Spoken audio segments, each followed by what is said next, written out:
بسم اللہ الرحمن الرحیم۔ چہل احادیث کا سلسلہ چل رہا تھا اور الحمدللہ ہم 7 احادیث مکمل کر چکے ہیں، جن میں سے 5 احادیث جو ہیں وہ ترجمہ اور مختصر تشریح ان کی ہو چکی ہے۔ آج 6ٹھی حدیث کی مختصر تشریح کو ہم دیکھیں گے۔ اللہ کے پیارے نبی علیہ السلام نے ارشاد فرمایا، قال ان تؤمن باللہ والیوم الآخر والملائکۃ والکتب والنبیین والبعث بعد الموت۔ والبعث بعد الموت یہ 6ٹھی حدیث ہے۔ اس کا ترجمہ یہ ہے، اللہ کے پیارے نبی علیہ السلام ارشاد فرما رہے ہیں کہ آپ ایمان لائیں اس بات پر کہ والبعث بعد الموت یعنی مرنے کے بعد دوبارہ اٹھایا جانا، موت کے بعد دوبارہ انسان کو زندہ کیا جانا۔ اس حدیث مبارکہ میں جو بات بیان کی گئی ہے اس پر اہل ایمان کو، اہل اسلام کو ایمان لانا ضروری ہے، اور یہ ہمارے ایمان کا بنیادی جزو ہے۔ ہمارا اس بات پر ایمان ہے کہ جب انسان کو موت آتی ہے، جب کوئی انسان دنیا سے رخصت ہوتا ہے تو وہ ایک نہ ایک دن اس کو دوبارہ اٹھایا جائے گا، جبکہ جو غیر مسلم ہیں، جو لوگ کافر ہیں، یہودی ہیں، عیسائی ہیں، چائنیز ہیں، جیپنیز ہیں، رشینز ہیں، ہندو ہیں، سکھ ہیں، یا کوئی بھی ایسی قوم جو کافر ہے، چاہے وہ سورج کی پوجا کرتی ہے، چاہے وہ چاند کی پوجا کرتی ہے، ستاروں کی پوجا کرتی ہے، درختوں کی پوجا کرتی ہے، آگ کی پوجا کرتی ہے، یا کسی بھی چیز کو، یا پتھروں کے بت بنا کر اس کو پوجتی ہے، اس کی عبادت کرتی ہے، ایسے لوگ جو ہیں یہ صرف دنیا کی زندگی کے قائل ہیں کہ یہ زندگی جو ہے یہ دنیا کی ہے اور ایک ہی دفعہ ہے۔ ہم پیدا ہوئے ہیں اور پیدا ہونے کے بعد اس دنیا میں زندگی گزارتے ہیں، بڑے ہوتے ہیں،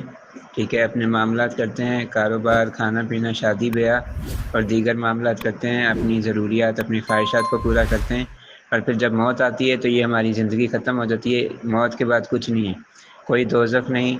کوئی جنت نہیں، کوئی میدان حشر نہیں، کوئی اللہ تعالیٰ کی عدالت میں پیش ہونا نہیں، اپنے اعمال کا حساب کتاب دینا، کوئی ایسی کسی قسم کی کوئی بات نہیں۔ بس انسان کی زندگی ختم تو انسان بھی ختم، انسان کی دنیا بھی ختم، سب کچھ ختم ہو جاتا ہے۔ حالانکہ ایسا نہیں ہے۔ والبعث بعد الموت، جس اللہ تعالیٰ نے ہمیں پہلی مرتبہ پیدا کیا ہے، وہ اللہ تعالیٰ ہمیں مرنے کے بعد دوبارہ زندہ کرے گا، دوبارہ جو ہے نا ہمیں اٹھائے گا۔ اور اس کو اللہ تبارک و تعالیٰ نے قرآن پاک کے اندر یوں ارشاد فرمایا ہے، یعنی کافروں کے اس نظریے کو کہ بس دنیا کی زندگی ہے، آخرت کچھ بھی نہیں ہے، مرنے کے بعد کوئی دوبارہ نہیں اٹھایا جائے گا، کوئی زندگی نہیں ہے۔ تو اللہ تبارک و تعالیٰ سورہ یاسین کے اندر ارشاد فرماتے ہیں، قال من یحیی العظام وہی رمیم، کہ وہ کہتے ہیں من یحیی العظام، کہ کون جو ہے وہ ہڈیوں کو زندہ کرے گا، وہی رمیم، جبکہ وہ بوسیدہ ہو چکی ہوں گی۔ تو آگے اللہ تبارک و تعالیٰ ارشاد فرماتے ہیں، قل، اے نبی صلی اللہ علیہ وسلم آپ فرما دیجیے، قل یحییھا الذی انشأھا اول مرہ، کہ ان کو وہی زندہ کرے گا جس نے ان کو پہلی مرتبہ پیدا کیا ہے۔ تو کفار لوگ یہ اعتراض کرتے ہیں اور یہ ایک یعنی بات کرتے ہیں کہ ایسا نہیں ہوگا کہ ہمیں دوبارہ زندہ کیا جائے، بس جب ہم ختم ہو گئے اور ہمارا جسم گل چڑھ گیا، ہماری ہڈیاں جو ہیں وہ بسیدہ ہو گئیں، اور ہڈی کو جب پرانی ہڈی ہو تو وہ قائم تو ہوتی ہے، اس کا جسم ہوتا ہے، لیکن جب اس کو پکڑا جائے، اس کو تھوڑا سا دبایا جائے تو وہ ریزہ ریزہ ہو جاتی ہے، وہ ریت کی طرح، مٹی کی طرح بھور جاتی ہے، اور اس کا وجود ہی ختم ہو جاتا ہے۔ تو یہ کافر لوگ اعتراض کیا کرتے تھے، اور مشرکین مکہ اللہ کے پیارے نبی علیہ السلام کے سامنے اس بات کا اظہار کیا کرتے تھے کہ مرنے کے بعد کوئی زندگی نہیں ہے، دوبارہ نہیں اٹھایا جائے گا، بس یہی زندگی ہے اور اس کے بعد ختم، آگے کوئی اعمال کا حساب کتاب نہیں، کچھ بھی نہیں ہوگا۔ اور ایون کہ حدیث شریف میں آتا ہے جس کا مفہوم ہے، اللہ تعالیٰ کمی بیشی معاف فرمائے، کہ ایک مرتبہ ایک کافر آپ علیہ السلام کے پاس ایک بوسیدہ ہڈی لے کر آیا، اور اس ہڈی کو آپ صلی اللہ علیہ وسلم کے سامنے اس نے اس ہڈی کو زور سے دبایا، یا اپنے دونوں ہاتھوں کے درمیان اس کو مسلا، تو وہ ہڈی جو ہے وہ بھور کے پاؤڈر کی شکل میں ریزہ ریزہ ہو کے زمین پہ گر گئی۔ کہتا ہے یہ ہڈی یہ جب کہ بوسیدہ ہوگی اور یہ میں نے اس کو اپنے ہاتھوں سے جو ہے نا مسئلہ اپنے ہاتھوں سے اس کو جو ہے نا وہ